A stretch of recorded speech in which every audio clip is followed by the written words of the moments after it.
عمران خان کی حمایت پر تبلیغی جماعت کے معروف مذہبی اسکالر تنقید کی زد میں۔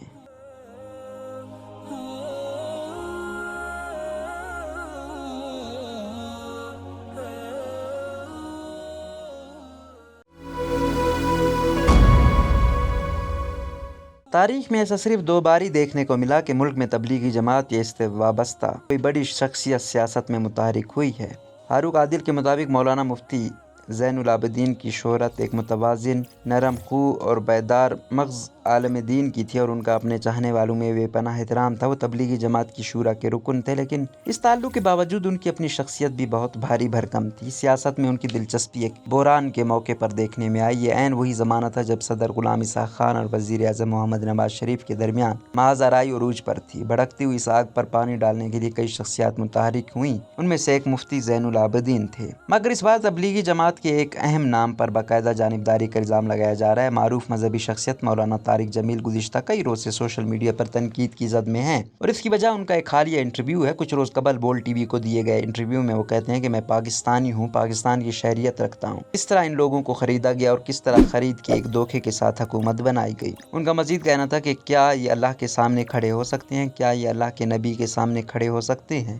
کم بختوں، چند ٹکوں پر تم نے 22 کروڑ عوام کو ذلیل و خوار کر کے رکھ دیا۔ سوشل میڈیا پر ان کا یہ کلپ وائرل ہونے کے بعد ان پر شدید تنقید کی گئی اور کئی صارفین نے اسے بے بنیاد الزام قرار دیتے ہوئے کہا کہ اس نوعیت کا الزام عائد کرنا بہتان تراشی ہے۔ پاکستان مسلم لیگ نون کے آفیشیل ٹویٹر ہینڈل نے بھی اپنی دلیل کے حق میں ایک آیت شیئر کی کہ جب کوئی تمہارے پاس خبر لے کر آئے تو اسے پھیلانے سے قبل اس کی تصدیق کر لو۔ ٹویٹر پر علی حسن نامی ایک صارف کا کہنا تھا کہ کسی عالم دین کے شایان نشان نہیں کہ وہ ایک سیاسی بیانیے کو مذہبی رنگ دے کر بیان کرے۔ عمران خان کے اقتدار میں آنے سے پہلے اور اس کے بعد مولانا طارق جمیل نے اعلانیہ ان کی حمایت کی ہے۔ اس سلسلے میں ان کی رقت آمیز دعائیں بہت شہرت رکھتی ہیں جو انہوں نے رمضان المبارک کی 27ویں شب یا دیگر دینی اہمیت رکھنے والے ایام کے موقع پر وزیر اعظم ہاؤس میں کروائیں۔ موجودہ وزیر اعظم شہباز شریف کی کابینہ میں شامل وفاقی وزیر خواجہ سعد رفیق نے مولانا طارق جمیل کے سیاسی خیالات کو غلط بیانی قرار دیتے ہوئے ان سے احتراماً وضاحت طلب کی ہے۔ جب بی بی سی نے طارق جمیل کا موقف جاننے کے لیے ان سے رابطہ کیا تو ان کی جانب سے کوئی جواب نہ دیا گیا۔ ان کے قریب ترین معاونین میں سے ایک مولانا احتشام اللہ نے بی بی سی کو بتایا کہ مولانا اس معاملے پر فی الحال کوئی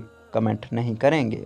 مولانا طارق جمیل عمران خان کی حمایت کی وجہ سے مسلسل تنقید کا نشانہ بنتے آ رہے ہیں۔ ایک بار تو انہیں اس سلسلے میں معذرت بھی کرنا پڑی تھی۔ اس پس منظر میں یہ سوال اہمیت اختیار کر جاتا ہے کہ آخر عمران خان کے ساتھ ان کا ایسا کیا رشتہ ہے جو انہیں ان کی حمایت پر بار بار مجبور کرتا ہے۔ اس حمایت کی وجہ سے وہ تنقید کا نشانہ بنتے ہیں، معذرت کرتے ہیں، پھر حمایت کرتے ہیں، پھر تنقید کا نشانہ بناتے ہیں۔ 2 برس قبل 2020 میں شب معراج کے موقع پر وزیر اعظم ہاؤس میں انہوں نے اس طرح دعا کی تھی: یا اللہ تو نے ہمیں ایک اچھا حکمران دیا ہے، نیک سیرت ہے، دیانتدار ہے، اس کی مدد فرما، اس کی مدد فرما، آگے سے پیچھے سے دائیں سے بائیں سے اس کی مدد فرما۔ دعا کے اس انداز پر اس موقع پر بھی مولانا طارق جمیل کو شدید تنقید برداشت کرنا پڑی تھی، لیکن اس بار تنقید کا دائرہ اور اس کی شدت زیادہ وسیع ہے۔ گزشتہ سال ان سے انٹرویو میں بھی ان سے یہی سوال پوچھا تھا۔ ان کا جواب تھا کہ ویسے تو بہت عرصے سے ہماری سلام دعا ہے، لیکن بطور وزیر اعظم جب عمران خان نے مجھے بلایا اور کہا کہ مولانا میں چاہتا ہوں کہ میرے نوجوان اپنے نبی کے ساتھ جڑ جائیں اور ان کی زندگی کو اپنائیں، یہ بات اس سے پہلے مجھے کسی حکمران نے نہیں کی۔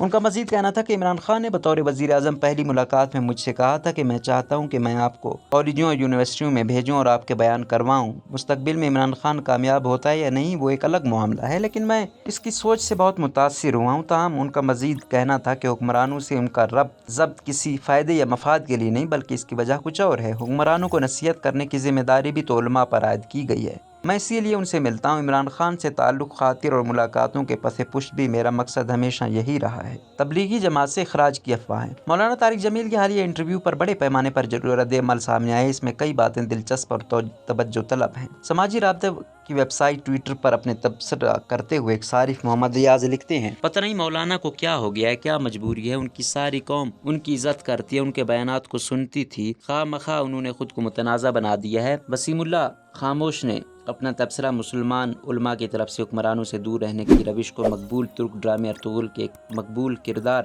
اور صوفی محی الدین ابن العربی کے تعلق سے کیا ہے۔ کبھی دیکھا نہیں کہ العربی ارطغرل کے گھر خود حاضری دینے گیا ہو۔ یہ تبصرہ اس لیے زیادہ معنی خیز ہو جاتا ہے کہ عمران خان اس ڈرامے کو پسند کرتے ہیں اور ان کی وزارت عظمیٰ کے دوران میں ہی اردو ڈبنگ کر کے اسے پاکستان ٹیلی ویژن پر دکھایا گیا تھا۔ ایک اور صارف نے سوال کیا: ایموشنل دعا کا ٹائم کیا رکھا گیا ہے؟